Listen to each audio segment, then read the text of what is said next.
सुनिए, अल्लाह रब्बुल आलमीन कहाँ है? बहुत आसान है कह देना अल्लाह हर जगह है। लोग अकीदा रखते हैं, ये शिरकी अकीदा है, अल्लाह हर जगह। अल्लाह हर जगह नहीं है। अपने अकीदे की इस्लाह कर लो। अल्लाह अर्श पर है, सुम्मस्तवा अलल अर्श, अल्लाह अर्श पर है। अगर आपने कह दिया अल्लाह हर जगह है, तो क्या नालियों में भी अल्लाह है? क्या लैट्रीन में भी अल्लाह है? क्या कुत्ते के जिस्म में भी अल्लाह है? ये तो काफिर और मुशरिकों का अकीदा है। हमारे गैर मुस्लिम भाइयों का अकीदा है। वो कहते हैं आत्मा और परमात्मा दोनों एक ही है। ईश्वरत्व का मनुष्यत्व में परिणित होना। वो कहते हैं कि ये इंसान के अंदर जो रूह है यही अल्लाह है, यही ईश्वर है। हर इंसान के अंदर जो रूह है वही ईश्वर, वही अल्लाह। और वो कहते हैं कि अल्लाह हर जगह है, हर जगह। अब गौर करो कि हम ये आवाज़ जो हमारी निकल रही है, इसी को कहते हैं कि यही ईश्वरीय शक्ति है, यही अल्लाह है। अब गौर करो, एक औरत में भी अल्लाह है भाई, वो भी तो जिंदा है। एक कुत्ता जिंदा है तो उसमें भी रूह है। एक बिल्ली जिंदा है तो उसमें भी रूह है। अगर हम इसी आत्मा ही में परमात्मा मान लें, इंसान की इसी रूह को अगर हम ईश्वर का दर्जा दे दें, तो एक आदमी दूसरे को मारता है, जो मार रहा है उसमें भी अल्लाह, और जिसको मार रहा है उसमें भी अल्लाह। तो इसका मतलब क्या होगा? अल्लाह अल्लाह ही को मार रहा है। एक आदमी दूसरे को गाली दे रहा है, तो जो गाली दे रहा उसमें भी अल्लाह, और जिसको गाली दी जा रही है उसके अंदर भी अल्लाह। तो इसका मतलब क्या होगा? अल्लाह अल्लाह ही को गाली दे रहा है।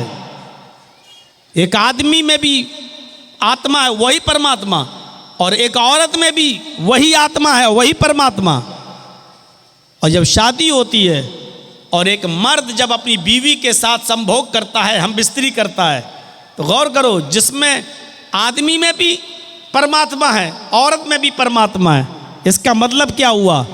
अल्लाह अल्लाह ही से संभोग कर रहा है, हम बिस्तरी। नौज़ बिल्लाह मिन ज़ालिक। ये अकीदा इंतहाई घटिया अकीदा है। अल्लाह हर जगह नहीं है, अल्लाह अर्श पर है। खुद कुरान कहता है तुम मस्तवा अलल अर्श, अल्लाह अर्श पर मुस्तवी है, अल्लाह अर्श के ऊपर है, अल्लाह अर्श पर है। अब अर्श कहाँ है जरा ये देखिएगा। थोड़ी सी बात है, बात आगे बढ़ाऊंगा मैं, पहले ही समझ लीजिएगा अर्श कहाँ है। पहले आसमान के नीचे जो 3 कहकशाएं हैं, सबसे नजदीक वाली कहकशां, उस नजदीक वाली कहकशां की रोशनी को जमीन पर आने में 3 अरब साल लगते हैं। सबसे नजदीक में जो कहकशां है, उसकी रोशनी जमीन पर आने में 3 अरब साल लगते हैं। मीडियम बीच में जो कहकशां है, उस कहकशां की रोशनी को जमीन पर आने में 10 अरब साल लगते हैं। 10 अरब साल। जबकि रोशनी की रफ्तार कितनी है जहन में बिठाइएगा। मैं किसी को भी खड़ा करके पूछ सकता हूं मैंने क्या बताया है, याद रखिएगा। जिसकी गर्दन झुकी होगी उसी को पहले खड़ा करूंगा कि करीबी कहकशां की रोशनी को जमीन पर आने में 3 अरब साल लगते हैं। मीडियम बीच में जो कहकशां है, उस कहकशां की रोशनी को जमीन पर आने में 10 अरब साल लगते हैं। और रोशनी की रफ्तार कितनी है, यानी कितनी तेज स्पीड से वो रोशनी चल रही है, तब उसको 10 अरब साल लगते हैं। एक सेकंड में 3 लाख मील। इससे पहले के साइंटिस्ट लोग तहकीक करके कहते थे 1 सेकंड में 1,86,000 मील। मौजूदा साइंस कहती है 1 सेकंड में 3 लाख मील की रफ्तार से रोशनी चलती है, तब उसको जमीन पर आने में कितना साल लगता है? 10 अरब साल। आंख बंद करो खोलो, 1 सेकंड हो गया। आंख बंद करो खोलो, 1 सेकंड हो गया। इतनी देर में कितनी रफ्तार तय कर ली रोशनी ने? 3 लाख मील। 60 सेकंड में, 1 मिनट में कितनी रफ्तार हो गई? 1 घंटे में कितनी होगी? 1 दिन में कितनी होगी? 1 हफ्ते में कितनी होगी? 1 महीने में कितनी होगी?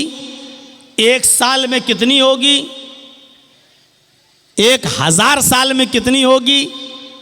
1 लाख साल में कितनी होगी? 1 अरब साल में कितनी होगी? 10 अरब साल लगते हैं। जबकि ये बीच वाली कहकशां हैं, अभी इससे ऊपर सबसे आखिरी कहकशां तो अभी बाकी है। उस रोशनी को जमीन पे आने में 10 अरब साल लगते हैं। और सबसे ऊपर जो कहकशां है, मौजूदा साइंस कहती है उस रोशनी को चले हुए आसमान से, उस रोशनी को कहकशां से चले हुए 20 अरब साल तो हो चुके हैं, लेकिन उसकी रोशनी अभी तक जमीन पर नहीं आई है। ये पहले आसमान के नीचे की कहकशां का हाल है, अभी पहला आसमान नहीं आया। 20 अरब साल पहले आखिरी कहकशां की रोशनी चली थी, लेकिन 20 अरब साल गुजर जाने के बाद भी अभी वो रोशनी जमीन पर नहीं आई। अभी उसको कितना और अरसा लगेगा कुछ पता नहीं है। साइंटिस्ट कहते हैं कि अभी कोई पता नहीं है कि कितने साल और लगेंगे उसको जमीन पर आने में। इसके ऊपर और बहुत ऊपर पहला आसमान, फिर पहले आसमान से दूसरे आसमान पर आप जाएंगे तो फिर उम्र लगेगी 500 साल। पहले आसमान पर पहुंचिए आप, उसके बाद पहले आसमान से दूसरे आसमान पर जाएंगे तो फिर उम्र चाहिए 500 साल। दूसरे आसमान से तीसरे आसमान पर जाएंगे तो फिर उम्र चाहिए 500 साल। तीसरे आसमान से चौथे आसमान पर जाइए, फिर उम्र चाहिए 500 साल। चौथे से पांचवें पर 500 साल, पांचवें से छठे पर 500 साल, और छठे से सातवें पर 500 साल। अब सातवें आसमान के ऊपर भी अभी अर्श नहीं आया। पढ़िए हदीसें बुखारी वगैरह की, सातवें आसमान के ऊपर फिर 500 साल का सफर करिए तो एक समंदर। अल्लाह ताला का अर्श पहले समंदर में था, अल्लाह का अर्श पहले समंदर पे था। हदीसें हमें यही बताती हैं, सातवें आसमान पर सफर करने के बाद 500 साल का, उसके बाद में आएगा समंदर। फिर उस समंदर को क्रॉस करिए 500 साल में, उसके बाद फिर सफर करिए। समंदर को क्रॉस करने के बाद फिर अर्श का नंबर आता है, फिर सफर करिए 500 साल का, फिर अल्लाह का अर्श। उस अर्श पर अल्लाह, जब औस इब्न सामित ने अपनी बीवी खौला बिनते सालबा से जिहार कर लिया, जब औस इब्न सामित ने अपनी बीवी खौला बिनते सालबा को अपने ऊपर माँ की तरह हराम कर लिया, और सुनिए मंजर, अंते अलैया का ज़हर उम्मी, गुस्से में कह दिया तू मुझ पर मेरी माँ की तरह हराम हो गई।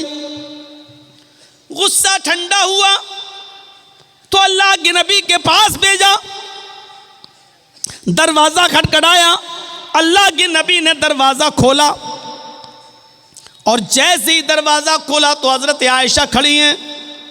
खौला बिनते सालबा कहती हैं मैं आपके नबी से, अल्लाह के रसूल से मैं मिलने आई हूँ, इजाज़त मिलती है। अल्लाह के नबी और खौला बिनते सालबा गुफ्तगू कर रहे हैं।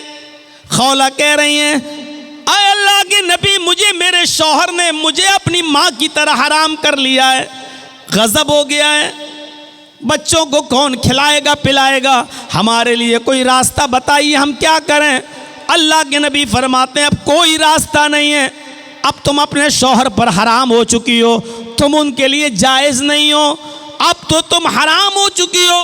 अल्लाह के रसूल के पास कोई वही नहीं आई थी, अभी तक कोई अहकाम नाजिल नहीं हुए थे, इसलिए अल्लाह के नबी मना कर दिए। हज़रत आयशा फरमाती हैं मैं उसी हुजरे में, उसी कमरे में कोने में बैठी हुई थी, मुश्किल से 2-3 मीटर की, 2-3 गज की दूरी होगी। 2-3 गज कितना हुआ? जैसे ये मोबाइल स्टैंड लगा हुआ वहाँ, और यहाँ हज़रत आयशा कहती मैं बैठी हुई थी, वहाँ अल्लाह के नबी और खौला बिनते सालबा बातें कर रही हैं। वो दोनों इतनी आहिस्ता बातें कर रहे हैं, वो दोनों इतनी आहिस्ता गुफ्तगू कर रहे हैं कि लम अस्मा कलामहुमा, कि उन दोनों की गुफ्तगू को मैं सुन नहीं पा रही थी, उन दोनों की आवाज़ मुझे सुनाई नहीं दे रही थी। मुझे पता नहीं कि वो दोनों क्या बोल रहे हैं, क्या बातें कर रहे हैं, खौला क्या शिकायत कर रही हैं और अल्लाह के नबी क्या जवाब दे रहे हैं। फरमाती हैं कि उन दोनों की गुफ्तगू को मैं सुन नहीं पा रही थी। आसमान से जिब्राइल आए, फरमाया आए मोहम्मद सल्लल्लाहु अलैहि वसल्लम, जिस गुफ्तगू को तुम्हारी बीवी नहीं सुन पा रही है, हजरत आयशा को पता नहीं है कि वो दोनों क्या बातें कर रहे हैं, उस औरत की गुफ्तगू को अल्लाह ने सुन लिया। कद समी अल्लाहु कौलल्लती तुजादिलुका फी ज़ौजिहा व तश्तकी इलल्लाह। आए मोहम्मद सल्लल्लाहु अलैहि वसल्लम, अल्लाह ने उस औरत की फरियाद को सुन लिया, अल्लाह ने उस औरत की दुआ को सुन लिया जो आपसे अपने शौहर के बारे में बात कर रही थी और बहस कर रही थी, तकरार कर रही थी और आपसे कह रही थी कोई रास्ता निकालो। आपकी बीवी आयशा तो सुन नहीं पा रही हैं, उसी कमरे में है लेकिन सुन नहीं पा रही हैं। वल्लाहु यस्मउ तहावुरकुमा, अल्लाह तुम दोनों की गुफ्तगू को सुन रहा था। आप अंदाजा लगाइए कितनी बुलंदी से, कितनी ऊंचाई से। अभी पहले आसमान की दूरी बताई मैंने ना, करीबी कहकशां, मीडियम बीच की कहकशां और आखिरी कहकशां, उसके बाद पहला आसमान, उसके बाद दूसरा आसमान, तीसरा, चौथा, पांचवा, छठा, सातवां, सातवें आसमान के ऊपर समंदर और समंदर के ऊपर अल्लाह का अर्श। इतनी बुलंदी पर होने के बावजूद वो कह रहा है कि मैं तुम दोनों की गुफ्तगू को सुन रहा था। यह है पावर, यह है ताकत। वहां लोग क्या बातें कर रहे हैं जर्जीस के कानों में नहीं जा रही है, और जर्जीस क्या बोल रहा है आप भी बगैर माइक के नहीं समझ पा रहे हैं और नहीं सुन पा रहे हैं। इस पिंडाल के बाहर उस तरफ औरतें हमारी माँ बहनें आई हुई हैं, बगैर माइक के वो भी जर्जीस की आवाज़ नहीं सुन सकती, क्योंकि सुनाने वाला भी कमज़ोर और सुनने वाला भी कमज़ोर। लेकिन अल्लाह को जब कोई पुकारता है तो पुकारने वाला कमज़ोर होता है, सुनने वाली ज़ात कमज़ोर नहीं होती। इक़रा बिस्मि रब्बिकल्लज़ी खलक़, पढ़ो उस रब के नाम से। सबसे पहले तालीम रब के पहचान की दी जा रही है, अल्लाह की मार्फत की दी जा रही है। आपने अपनी औलाद को सबसे पहले तालीम क्या दी? हर मुसलमान गौर करे जो यहां बैठा हुआ है, आप अपने बच्चों को तालीम क्या देते हैं? अल्लाह के नबी फरमाते हैं जब घर में बच्चा पैदा हो और जब वो थोड़ा थोड़ा बोलना शुरू करे तो उसकी ज़बान से पहला लफ्ज़ निकलवाओ अल्लाह अल्लाह अल्लाह। जब वो थोड़ा सा और बड़ा हो और बोलने लगे तो उसकी ज़बान से सबसे पहले जुमला अदा करवाओ, ला इलाहा इल्लल्लाह, ला इलाहा इल्लल्लाह, ला इलाहा इल्लल्लाह। फिर फरमाया जब वो 7 साल का हो जाए तो उसको नमाज पढ़ने का हुक्म दो, नमाज की तरफ ले जाओ, उसकी आदत डलवाओ नमाज पढ़ने की। 7 साल का, 7 साल का जब हो जाए तो उसको नमाज के लिए लेके जाओ अपने साथ, कभी पढ़ेगा कभी छोड़ेगा, बहुत ज़्यादा सख्ती करने की ज़रूरत नहीं है, आदत डलवाइए। लेकिन 3 साल तक प्रैक्टिस कराने के बाद, 3 साल तक आदत डलवाने के बाद, अब जब उसकी उम्र 10 साल हो जाए तो फिर किसी भी कीमत पर अब उसको अपने घर पे नहीं छोड़िए।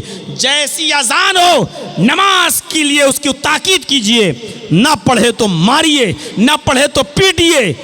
फज़रिबूहुम, उनको मार मार कर मस्जिद में लाओ नमाज पढ़ने के लिए।